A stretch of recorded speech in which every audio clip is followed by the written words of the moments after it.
बिस्मिल्लाहिर्रहमानिर्रहीम। नाज़रीन अस्सलाम वालेकुम। इमरान वसीम आपकी खिदमत में हाजिर है। नाज़रीन, आला अदलिया में जो करप्ट जजेज़ हैं या जो सियासी वाबस्तगियों वाले जजेज़ हैं या फिर ऐसे जजेज़ हैं जो कमज़ोर हैं अपने फ़ैसला साजी में, उन्हें अदलिया से किस तरह से रिमूव करना है, इस हवाले से सेनेट की एक कायमा कमेटी है, उन्होंने बड़ा एक अहम फ़ैसला किया है। और ये फैसला किया है कि इन जजेस को, इस तरह के जो जजेस होंगे, उन्हें पार्लियामेंट के ज़रिए, मजलिस शूरा के ज़रिए जो है वो उनके ओहदों से हटाया जाए और इस हवाले से जो कानून है उसमें तब्दीली जो है वो की जाए। इसके अलावा नाज़रीन, हम आपको आज की इस वीडियो में ये भी बताएंगे कि आज वज़ीर आज़म इमरान खान ने बड़ी एक खुशखबरी दी है, ख़ास तौर पर कारोबारी हजरात के लिए। वो खुशखबरी क्या है और उसका कारोबारी हजरात को कितना फ़ायदा होगा। और इसके अलावा इंसदाद मनी लॉन्ड्रिंग लॉ के हवाले से भी सेनेट की कामा कमेटी में बड़ी एक अहम बहस हुई है, वो भी आपको बताएंगे। और साबिक सदर परवेज़ मुशर्रफ की ने जो अपील दायर करनी है खुसूसी अदालत के फैसले के खिलाफ, उस मामले का क्या हुआ ये भी आपको बताएंगे। सबसे पहले बात कर लेते हैं नाजरीन, जो बदनवान जजेज़ हैं, करप्ट जजेज़ हैं या फिर सियासी वाबस्तगियों वाले जजेज़ हैं या फिर ऐसे जजेज़ हैं जो कमज़ोर हैं अपने फैसला करने में, उन्हें पार्लियामेंट के ज़रिए कैसे हटाया जा सकता है, नया तरीका क्या होगा इस तरह से मजलिस शूरा के ज़रिए, पार्लियामेंट के ज़रिए इन जजेस को हटाने के हवाले से। तो सेनेट की जो कायमा कमेटी है ऑन लीगल रिफॉर्म्स, उसने बाकायदा जो है इस मामले को जो है वो टेकअप कर लिया है और तमाम अरकान ने इस मामले पर जो है वो कोई अपनी राय बनाने के लिए जो है वो सर जो है वो जोड़ लिए हैं, ताकि कोई हतमी मैकेनिज़्म जो है बनाया जाए जिसके तहत जो जजेस हैं, जो इस किस्म के जजेस हैं, उन्हें पार्लियामेंट के ज़रिए हटाया जाए, ना कि आर्टिकल 209 जो कि एक बड़ा मुश्किल तरीका है किसी भी जज को हटाने के हवाले से। नाज़रीन, पहले हम बात कर लेते हैं आर्टिकल 209 क्या है। नाज़रीन, आर्टिकल 209 के तहत आला अदलिया, हाई कोर्ट या सुप्रीम कोर्ट के किसी जज को हटाना होगा तो उसके खिलाफ या तो कोई शख्स जिसके पास मालूमात होगी, कोई शख्स मिसकंडक्ट का मर्तकब हुआ है, उसने अख्तियारात का नाजायज़ इस्तेमाल किया है, उसने करप्शन की है, तो कोई शख्स भी किसी जज के खिलाफ जो है अपनी कंप्लेंट जो है वो सुप्रीम जुडिशल काउंसिल को भिजवा सकता है। इसके अलावा जो दूसरा तरीकाकार है वो ये है कि सदर मुमलिकत की जानिब से किसी जज के खिलाफ, चाहे उसका हाई कोर्ट से ताल्लुक हो, चाहे सुप्रीम कोर्ट से ताल्लुक है, उसके खिलाफ एक रेफरेंस जो है वो सुप्रीम जुडिशल में काउंसिल में जो भेजा जाए और वहाँ पर उस पर कार्रवाई हो। और हालिया दिनों में नाज़रीन आपको मालूम है कि सदर मुमलिकत ने जस्टिस काजी फाइज ईसा और सिंध हाई कोर्ट के जज के आगा के खिलाफ जो है वो रेफरेंस सुप्रीम जुडिशल काउंसिल में दायर किया था। और जब ये रेफरेंस सुप्रीम जुडिशल काउंसिल में दायर हुए, वहाँ से उन्हें शोकास नोटिस हुए और जब शोकास नोटिस जारी हुए तो इस कार्रवाई को सिर्फ जस्टिस काजी फाइज ईसा की जानिब से सुप्रीम कोर्ट में जो है वो चैलेंज कर दिया गया है, जिस पर काफ़ी तवील समातें, काफ़ी 20 से ज़्यादा समातें जो हैं वो हो चुकी हैं। और इस दरख्वास्त में ये मौक़िफ़ अपनाया गया है कि जो रेफरेंस दायर किए गए हैं सदर मुमलिकत की जानिब से वो बदनीयती पर मबनी है और जो कार्रवाई की गई है सुप्रीम जुडिशल काउंसिल की जानिब से, उसमें भी जो लीगल प्रोसीजर है वो अडॉप्ट नहीं किया गया। लेकिन ये मामला जो है अब इसी जगह पर जाकर रुक गया है। बज़ाहिर नहीं लग रहा कि इस मामले का कोई फ़ैसला जो है वो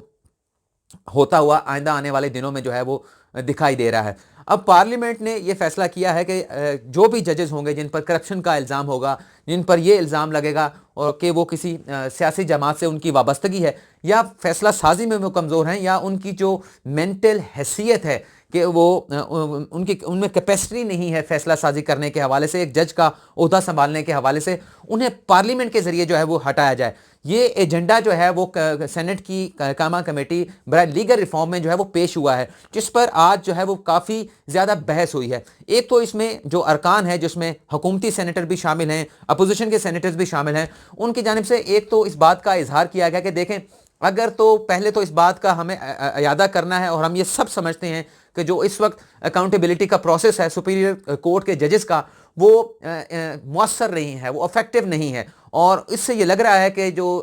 अदलिया है वो अपना एहतसाब जो है वो नहीं करना चाहती। इस बात पे सब मुत्तफिक दिखाई दिए, लेकिन उसमें नया तरीका क्या होना चाहिए, उसमें 3 मॉडल जो हैं वो पेश किया गया। एक अमेरिकन मॉडल पेश किया गया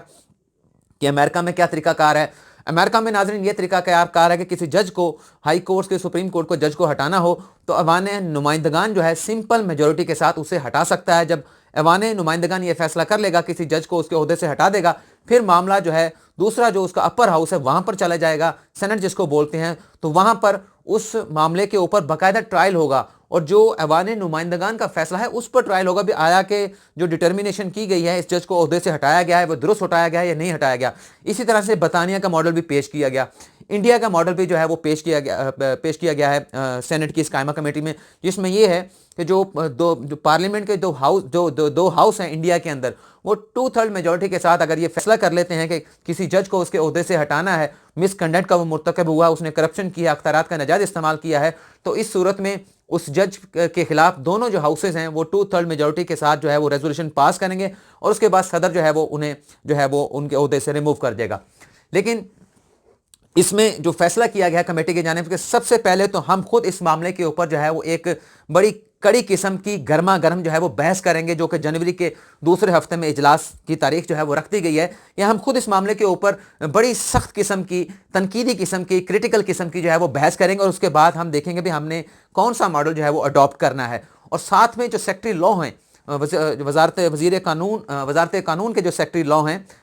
वज़ीर कानून तो फ़रोग़ नसीम है, लेकिन सेक्रेटरी को जो है वो आइंदा समात पर बुलाया गया है कि हुकूमत का मौक़िफ़ भी आना चाहिए, इस बात पर हुकूमत का मौक़िफ़ जो है वो क्या है। लेकिन अरकान की जानिब से इस बात का भी इंदिया दिया गया है, बल्कि मुतनब्बे किया गया दीगर अरकान को भी कि देखें अगर ये काम शुरू करना है तो इसे मंतकी अंजाम तक पहुँचाना है, क्योंकि माजी में भी ये होता रहा, फिर इस पर जो पार्लियामेंट जो है वो बैक फायर करती रही। इस पर यह भी कहा गया कि जब इस किस्म का जब भी माजी में इकदाम उठाया गया कि जजेस को पार्लियामेंट के जरिए हटाया जाए, तो उस पर यह कहा गया कि जजेस पर प्रेशर डाला जा रहा है, जजेस पर दबाव डाला जा रहा है, और ताकि वो अपने आज़ादाना जो है वो फैसले ना कर पाएँ। और इस पर तनकीद भी की गई और बड़ी तंज भी किया गया। अब इसका इजलास जो है वो जनवरी के दूसरे हफ्ते में होगा, और ये अगर काम हो जाता है तो मेरे ख्याल से जो अकाउंटेबिलिटी का, जजेस का जो प्रोसेस है आला अदलिया का, वो ज़्यादा बेहतर, ज़्यादा मुनासिब हो जाएगा। वज़ीर आज़म इमरान खान कराची पहुँचे हैं, उन्होंने वहाँ पर एक खुशखबरी सुनाई है। आपको मालूम है कि कराची बिजनेस हब है पाकिस्तान का, पाकिस्तान की मईशत जो है वो डिपेंड करती है कराची के ऊपर। वहाँ पर उन्होंने खुशखबरी सुनाई है, और खुशखबरी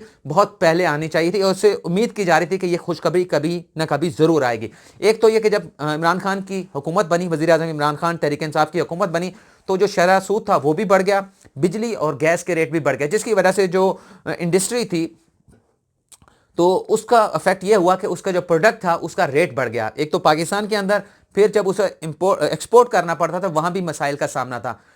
जब 13% शरह सूद कर दी गई, इससे पहले नवाज शरीफ की हुकूमत में ये शरह सूद जो है वो सिंगल डिजिट थी, 8.5-9% के करीब थी। तो अब हुकूमत की जानिब से ये फैसला किया गया है कि अब ये जो शरह सूद है इसे हम कम करेंगे। मुआशी इस्तेहकाम आया है पाकिस्तान की इकॉनमी में, तो बिजनेस जो सिटी है कराची पाकिस्तान का, वहाँ पर जाकर वज़ीर आज़म इमरान खान ने ये खुशखबरी जो कारोबारी हजरात हैं उन्हें जाकर दी है कि आइंदा आने वाले अरसे में हम शरह सूद को कम करने जा रहे हैं। और दूसरी जो अहम खबर वज़ीर आज़म इमरान खान ने जो अहम खुशखबरी दी वो ये है कि जो नैब की जानिब से हरासमेंट करने का इल्ज़ाम लगाया जाता था बिजनेस कम्युनिटी की जानिब से कि नैब उन्हें हिरासा करता है, इस मामले के ऊपर भी ये फैसला कर लिया गया है कि नैब लॉ में तरमीम कर दी गई है, ऑर्डिनेंस जारी कर दिया गया है, सदर मुमलिकत से उसकी अप्रूवल भी हो जाएगी, नोटिफिकेशन भी हो जाएगा, जिसके तहत बिजनेस कम्युनिटी के जितने भी मामलात होंगे अब वो नैब नहीं देखेगा, बल्कि उसके ऊपर जो भी लीगल प्रोसीडिंग होगी, लीगल कार्रवाई होगी, वो या FBR में होगी, SCCP में होगी, या मुतलका बैंक या स्टेट बैंक में होगी। तो इससे नैब को जो है वो बाहर निकाल दिया गया है, और भी इसमें बहुत सारी तरमीम जो है वो की गई हैं। अब हम बात कर लेते हैं इंसदादे मनी लॉन्ड्रिंग लॉ के हवाले से भी सेनेट की उसी कायमा कमेटी में ये मामला भी ज़ेर बहस आया कि क्या नैब के पास अख्तियार है कि वो मनी लॉन्ड्रिंग के मामले की तहकीकात कर सकें। इस पर जो चेयरमैन नैब हैं या जो वाइस चेयरमैन नैब हैं उन्हें बुलाया गया है, या चेयरमैन नैब आ जाएं या वाइस चेयरमैन नैब आ जाएं और वो बताएं कि वो मनी लॉन्ड्रिंग की किस मनी लॉन्ड्रिंग जो एक्ट है 2010 उसके किस सेक्शन के तहत जो है वो नैब इस मामले की तहकीकात करता है। इसमें लीगल लकूना ये है कि जो अरकान का ये कहना था कि नैब अगर किसी जगह पर करप्शन होती है मनी लॉन्ड्रिंग की मद में, वहाँ पर कार्रवाई कर सकता है, लेकिन अगर किसी मामले में मनी लॉन्ड्रिंग हो रही है, पैसा पाकिस्तान से बाहर जा रहा है लेकिन कौमी ख़जाने को नुकसान नहीं पहुंचा, तो उस मामले पर तहकीकात करनी जो है वो FIA का काम है, ये FIA का डोमेन है। और इसके साथ साथ टेरर फाइनेंसिंग के हवाले से भी कमेटी में ये कहा गया कि पाकिस्तान का जो नाम है वो FATF की ग्रे लिस्ट में है। ये क्यों है पाकिस्तान का नाम FATF की ग्रे लिस्ट में? इस हवाले से कौन से ऐसे कवानीन हैं जिन्हें हमने तरमीम करना है और हमें अभी तक नहीं आगाह किया गया, हमें नहीं बताया गया। अगर किसी जगह पर लीगल जो रजीम है पाकिस्तान के अंदर उसमें कहीं अमेंडमेंट दरकार है तो इस कमेटी को, सेनेट की इस कायमा कमेटी ऑन लीगल रिफॉर्म पर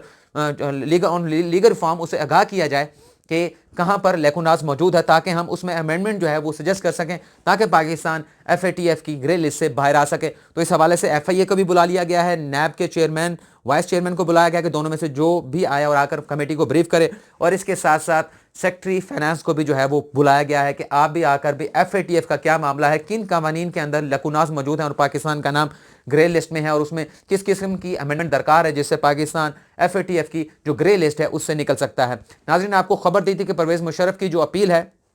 وہ بدھ یا جمعے کے روز فائل ہو جائے گی, لیکن اس میں ایک چینج یہ آئی ہے, نئی ڈیولپمنٹ یہ ہوئی ہے کہ جس ایڈوکیٹ آن ریکارڈ کے ذریعے یہ اپیل دائر ہونی تھی وہ کراچی چلے گئے ہیں, اور اب یہ کہا جا رہا ہے کہ یہ اپیل سابق صدر پرویز مشرف کے وکیل سلمان صفدر جو ہے وہ 7 جنوری تک جو ہے وہ کسی تاریخ کو جو ہے وہ دائر کر دیں گے. کوئی نئی ڈیولپمنٹ ہوئی اس میں آپ کو بتا دیں گے. لیکن لاہور ہائی کورٹ میں خصوصی عدالت کے فیصلے کے خلاف ایڈوکیٹ اظہر صدیق نے جو ہے وہ خصوصی عدالت کا فیصلہ چیلنج کر دیا, جس میں یہ کہا گیا ہے کہ جو خصوصی عدالت کی تشکیل ہوئی تھی وہ قانون کے مطابق نہیں ہوئی تھی, وفاقی جو کابینہ تھی اس سے منظوری جو ہے وہ لیے بغیر ایک تو کمپلینٹ فائل کی گئی سابق صدر پرویز مشرف کے خلاف, دوسرا جو خصوصی عدالت ہے اس کی تشکیل جو ہے وہ کی گئی. تو ناظرین, آج کی اس ویڈیو میں اتنا ہی, اگلی ویڈیو میں پھر ملاقات ہوگی. اگلی ویڈیو تک جو ہے وہ اللہ حافظ.